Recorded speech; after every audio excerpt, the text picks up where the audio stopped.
Good morning, Diana Minotti with Diana Minotti Fine Art Antiques and Collectibles. This is a show called Diana's Treasures, all about a day in the life of estate appraisers and liquidators. My co-host, Perry Matrano, my husband, and his birthday today. Everyone should wish him a very, very happy birthday. Oh, thank you very much. It's always good to be here with you, as usual.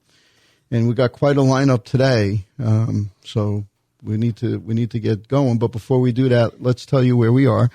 Diana Fine Art Antiques and Collectibles, located at 15 Palm Harbor Village Way, right here in the beautiful city of Palm Coast.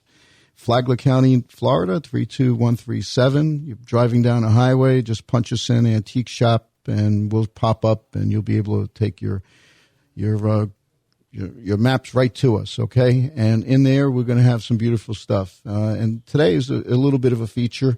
We have something special. Why do we have what we have today, Diana? Well, being it's your birthday, we're going to commemorate it with your favorite is bronze sculpture, and many of these were gifts that were given to you for a variety of reasons, but much of it is for your birthday. Well, the funny part is you say much, and there's quite a number on the table. So I'm kind of concerned about that, how many, where we're at. I didn't bring them all. So anyway, hopefully we'll get another 50 of them in before time expires. That's very, very true. Yeah. So just to kick us off, please go to DianaFineArt.com. You can subscribe to the newsletter. You can like us on Facebook, follow us on Instagram, connect with us on LinkedIn, so you can be apprised of the weekend estate sales that we do or the new arrivals at the gallery. I'm in the field with the crew, and Perry is at the gallery. Well, every day but Thursday. Court. Every day but Thursday, because Diana gives me that day off. Thank you. So. To mow the lawn. To mow the lawn. Do laundry. Yep. All right, so here we are with our precious sculptures, and I just want to kind of a brief history in antiquities. The ancient Greek and Roman cultures, as well as the Chinese, did do bronzes. It kind of didn't get a resurgence again until that Renaissance period. It was kind of quiet, I think, as far as artwork. It was really done paintings on panels until we get into that Renaissance period. And then we see a big resurgence of bronze casting in the 18th and 19th centuries. And then we have our modern sculpture of the 20th century. And what we have today is not so much... I like classical style, so what we have here is very representational, but there's a lot of artwork today that is very, very abstract. Well, hold on. We got an important call coming in. Uh-oh. So let me get. It's our son, Joseph. Hi, Joe. Hello. Hey, Dad. Hey. I just wanted to wish you a happy birthday. Well, thank you for calling in. We're great to have you on the show one day, and everybody get to see who you are. And but thanks for calling. I hope you're available for dinner later. Do I need to make a father-son appointment? Well, of course I'm available. Okay. Well, that sounds good. All right. Well, thanks for calling in, Joe. Love you, okay? Awesome. All right. Love you. Bye. Love you. Okay. So let's just kind of, since we don't have a guest today. Well, that was very nice of you, though. Not to bring a guest in for my birthday. I appreciate that, actually, because I have a lot to talk about. You're the special guest. I thank you for that. And you were talking about the bronzes. Like when did they really cast bronze? I mean, when you talk about metals back in after or BC, right? When did they really put? When was the earliest bronze? Would you know? Or metal sculpture back in the. Well, would it be around 300 BC? There was a British archaeologist, Ernest Mackay, in 1926, actually found the famous dancing girl. It was a bronze sculpture. They date it to be 2300 to 1750 BC. That's early. I didn't even think it. I didn't even think it was that early. But that was actually a figure, whereas there was bronze casting. I think the Chinese bronzes are more cauldrons or bowls, utilitarian things. Right. Wow. And the ancient Greek and Rome, they've always did their gods and goddesses. So I like sculptures, as you know, because we went to the Uffizi in Florence on our honeymoon back in 2000, and this year will be 25 years we're married also, so another milestone. And so I love the general, marble and granite carvings, that were done. I've always have been amazed, and as you know, we have a few in the backyard as well. Some of the cement that's true. ones. That's true. And I really love them, and it makes me feel like I'm in a Roman garden, and me, I'm a Roman at heart. Yes. So while we're speaking about the Romans, do we have the Roman sculpture? Before we get into that, let's do a little test, because I think a lot of these we've actually seen. I Googled what are the most famous bronze sculptures around the world.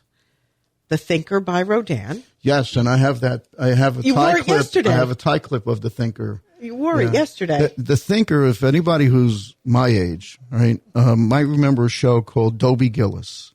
Dobie Gillis was what was the Bob Denver? He was in that show. I believe it was him.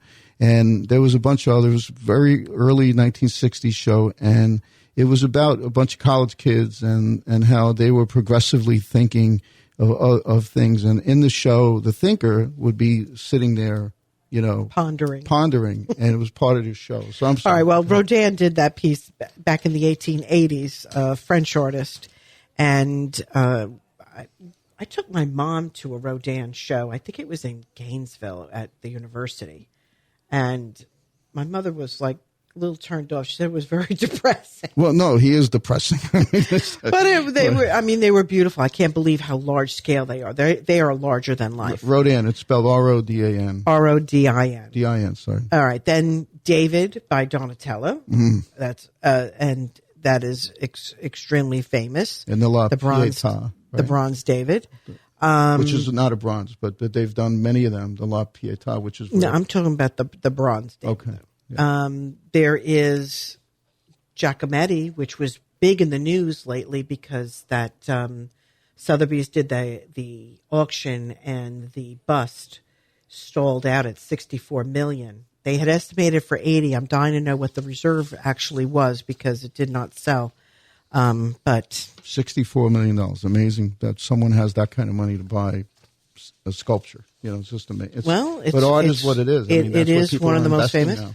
What about the Statue of Liberty? Well, is that bronze? No, it's copper. Probably copper. Yeah, no, it's copper. Yeah. All right, so that doesn't qualify. Okay, well, I was close. There is the statue of Marcus Aurelius in Rome. That is a very, very famous piece. And don't forget, he was the guy that was in that movie with Caesar and all of that, Gladiator, Marcus Aurelius, right? Yeah. The famous Achilles in Hyde Park in London. London has a lot of bronzes throughout the city, throughout the country. Actually. Yeah. New York City has many. Oh, hold on, we have a call coming in. Hold on. Yeah, another call, another son. Hey, son, Stephen. Happy birthday! All right, my got grandkids. The whole gang? I hear them. Happy birthday! Hi, Jen. How you doing? Thank you. Yeah. Well, we have you on the radio. We're in the studio taping the show, so you'll be on Sunday when we do this. Thank you for calling. All right, and we'll definitely call you back later. All right. All right. We love you. We hope you have a great day. All right. Thank you. All right. Thank you. Bye, Kira. Bye, Logan. Bye, Leo. Love you. Bye now. How cute. All right. All the calls are in. All right. And then the other famous is the Dutch. It's the little pissing man. It's the little boy. Very That's famous. Very famous. Here, let me get that. Let me put that up here. I mean, it's not. It's here's. Is that good, Mark? That one you've seen this as a gag. A lot of people have it at their pool. They have it at the pool, yeah, and all of that. Very famous, and it's been in every era from the 1900s on up as a piece of a gag, So, oh, but the 50s was 60s was really cool because they had a little bladder in it, and you just used to open it up, and it would squirt on everybody. Anyway, okay, what What? So I have my gloves for handling the bronzes. So let's talk about let's talk about the care of your bronze.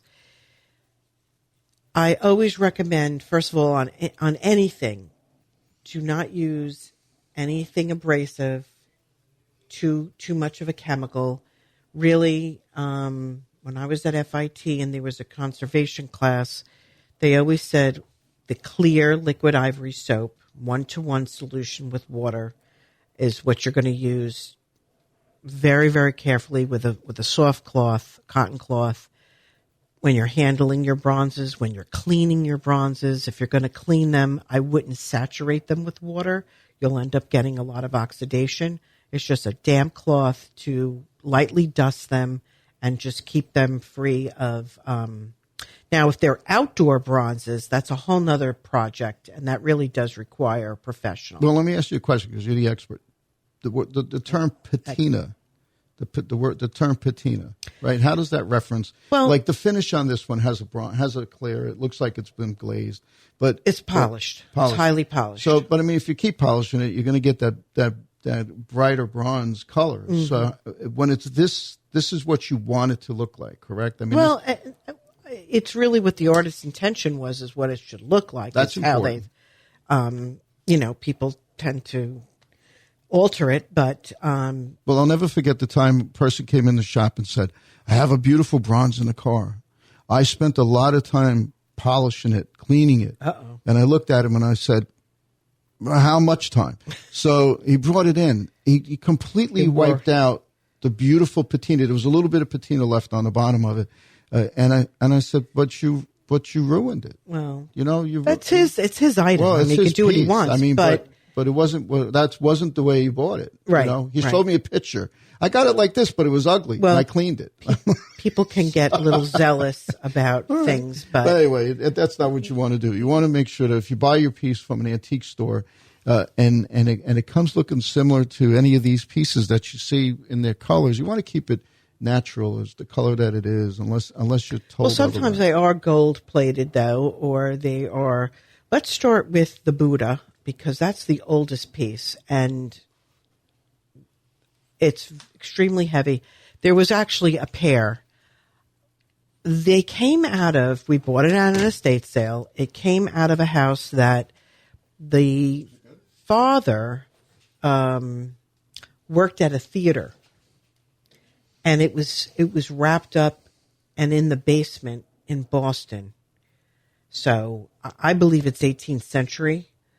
And you can see the patina on that. It does have a lot of wear and oxidation. But again, I think you just want to be very, very careful with it. And the symbolism. We have the pair. It's a pair. There's two. Yeah. And the difference in them, though, is the hand gesture of the Buddha. Right. They all have different symbols. One was up, one was down, on the right or left. Hand is. But one thing you want to notice is that it has like this pitting to it. So I guess the technique back in the day, this was as raw as you can get, but yet they still made this look so beautiful, amazing piece.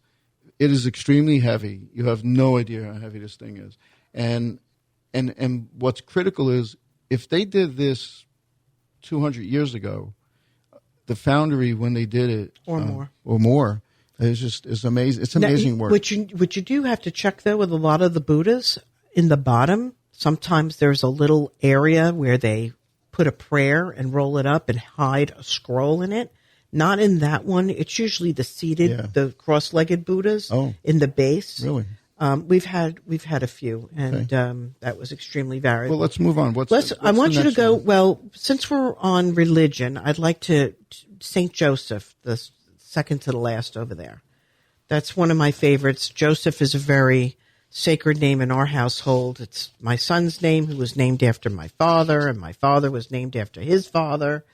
Do you want to? Are you? Well, Saint Joseph has the tools. Oops, I'm moving the camera. Well, Saint Joseph is a child. Right, but there's tools. I don't know if you could see the tools. Just raise it up.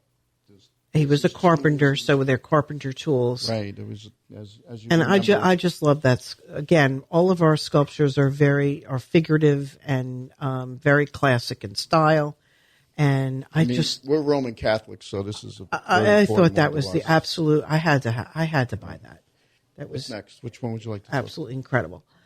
I would go next with the warriors. We have the Conquistador, which I bought you at a time when, I think it's just a reminder that whenever we get knocked down, to dust ourselves off and just keep on fighting, keep going. I remember it was back in the a tough time 08 for us. period. You know, we weren't really affected by the housing market. It wasn't our situation, but we were affected by a job loss, and that was different. And you just started your business, at the time, the estate sales. Mm-hmm. So it was a challenge, like anyone else had. But we toughed it out like anyone else. And yes, you did buy me that to make sure I had continued my faith in myself, which again, sometimes you buy things and you could put them in your home, and you could get inspiration from it, So. I love that piece. I always thought that was very, very powerful. Oh, can we go to the Roman? Sure. Because that one there would be definitely something. That's you. Yeah, that's definitely what you want. This guy here, Perry thinks he was a Roman. I'm a descendant of a Roman gladiator for sure. There's no doubt about it. I remember visiting Pompeii back in 1972 as a young man. And we're walking down the streets of Pompeii. I lost, and one of the kids didn't have the map. We had a map, and I'm like, "No, we don't need the map. We're going to go walk down this aisle over here. We're going to make a right turn. We're going to go straight down, and there's an alleyway. We're going to make a left, and we're going to end up right where we need to be." And the guys looked at me, and how do you know that? I said, "I don't know, but I kind of remember this place. Just looks familiar." So you think you were alive at another time? Probably that so. You knew the area well. Well, I think that happened. That's a deja vu moment. Could I think be. we all have. Interesting. And then what's this one here, Diana? It's so beautiful. That sculpture was my sister's. I really adore it. It is a female warrior. She has her arm is resting on a sword. And again, I think that it reminds me of my sister. So it does look a lot like her. Near and dear to my heart on that one. And then so we talked about the last one. All right. And then the dying Gaul. Okay. Oh, that's very important. All right. Let me pick this one up. Because so the dying Gaul, Renee, my college roommate, Renee was a nursing major. And took this class because, she was very well traveled and loved art and architecture. But we took this class together. We had that big History of Art by Arneson. The thing weighed about 20 pounds, that book. And we took this class together, and this was our favorite sculpture. I mean, because the dying Gaul, you got to remember what we were in 19. He was pretty hot. Yeah. I mean, he's got a fig leaf over his private parts. So he was very hot, dude. So, and again, just a part of my history, and I love that piece, and I knew you would love it. So, well, it shows someone suffering and then coming out of it, and working to try to, get back on its feet. And at the end of the day, we really don't know the story and how the dying Gaul ends, but the word dying kind of emulates what it might be, right? And I want you to notice that we are wearing white gloves. It is a good idea because the oils from your hands can stain a bronze piece. I know that whenever we have grandfather clocks, we always encourage everyone wear gloves. If not, find a pair of socks. Get a cloth. You never want to touch that grandfather clock brass plate. You'll never get it clean. Well, you'll get the residue from the oil from your hands, and you will not get that. Yeah, it'll always have a little color distortion on it. So all right, so the lion here, and I know this. You know, I love lions. We have lions. We have granite lions in the front of the house. My mom is a Leo, and she loves lions. And then Jennifer is a DeLeo, and she loves lions. So that was very much an inspiration of one of us to have in the house. And yes, we do have the lions out front. We have the lions out front. Yeah, we do. And let me tell you, this is the heaviest, maybe next to that one. The Bruder. I mean, this one might be the heaviest of the two.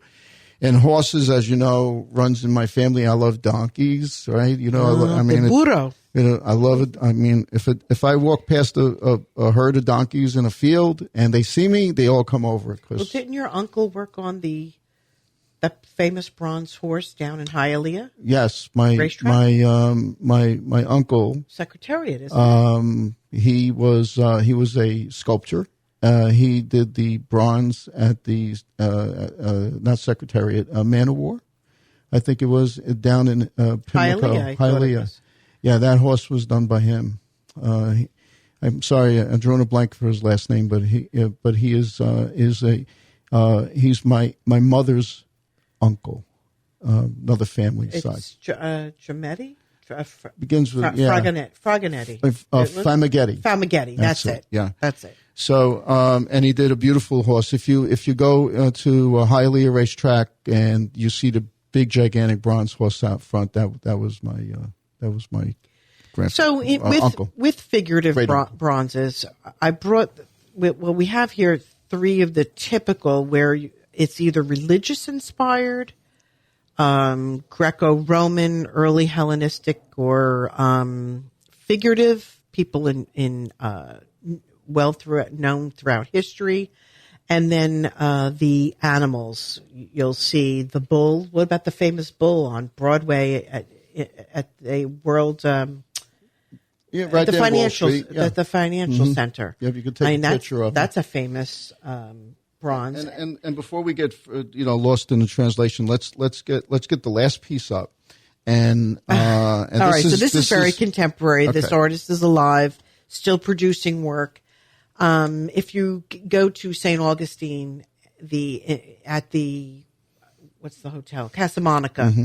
In that gallery downstairs, there is this artist is called the Frogman, and we purchased it from an estate sale, but they do represent him and have brand new pieces, and that is an enameled bronze. It's very heavy, and it sits on the edge of a table so that his leg distends. But they've got all kinds of things, whether it's tabletop piece or the edge of a table. He's very popular. People love it. They're very colorful. It's incredible how this thing can hang on a table. And it's fell on my foot. Many times. It's like it's in the wrong spot. We kept putting it there. I moved it. You would think that one day we would figure, we won't. But when I lose my toe, that's when we're probably going to say, you know what, maybe we shouldn't put it there. Yeah. Anyway, we're at that point. It flew by. Yeah, it was really enjoyable. Thank you so much for making a great birthday. Day's not over. We've got a lot of things more to do, but Diana, why don't you close us out? And thank you for my birthday gift today. Appreciate that. You're very welcome. So, and I have a special gift on Friday night. We're attending something. We'll talk about it next week. You keep telling me this thing, and I asked you how I can dress. Just be ready. Trying to dress Floridian, but you're telling me I can't. Well, you can. All right. So the conclusion, DianaFineArt.com, where you can sign up for the newsletter and also look at our eBay, Shopify, Poshmark, and Marketplace stores. If you can't get out, you can always shop online. We've learned from COVID that this area of marketing and merchandising has been we just growing. Shipped a guitar to Washington State. Yesterday. Yeah. So that was from the Shopify store? Shopify, yeah. Okay. And eBay, we just shipped the beer handle. That he's going to ship that next. It just sold yesterday. Anyway. So again, the estate sale this weekend is Swarovski and more. It is, we have a tall walnut curio loaded with Swarovski collectibles, and many of them come with their original box. There's several hand painted on silk birds, butterflies, and flowers, and bamboo frames, brass mirrors, serpentine Chinese cabinet. There's a black lacquer cabinet. There's a fold-away bed. There's a sleeper sofa. It's full. And it's and you loaded. Need to go, Loaded with this furniture, estate sale. patio furniture, garage loaded with tools, something for everyone for sure. The gallery, we're running a summer sale through the end of the month. Lamps, rugs, chandeliers, china, crystal, you name it, porcelain, pottery, copper. The new arrivals to the gallery, we just sold that pub table, so that's out of there. But we've brought in several things from last week's sale, so you can see them there. The place has always got stuff coming and going, guys. You got to come and visit us. We do have that weekly person that I'll just give you an pops extra in. 10% off Friday and Saturday if you remind me that you heard it on the radio. Oh, that's and cute. that you're here for Perry's birthday. Okay. Oh, that's a great idea. All right. So the Estate Planning Council, we are taking July and August off, but we may have some social mixers. If so, I'll let you know. But the next general meeting is in September. And that's geared towards the professionals for Estate planners, CPAs, and Right. Attorneys, insurance insurance folks, So, all kinds of people that help our seniors in the area. Correct. And that's really it. I think that covers everything. Well, thank you for a great birthday today. You're it was welcome. Good. All right. And, Love you. Appreciate it. Love you too. Thank you. Mark, All right. Thank you again. Thank you, Mark. Enjoy your week, folks, and we'll see you next time.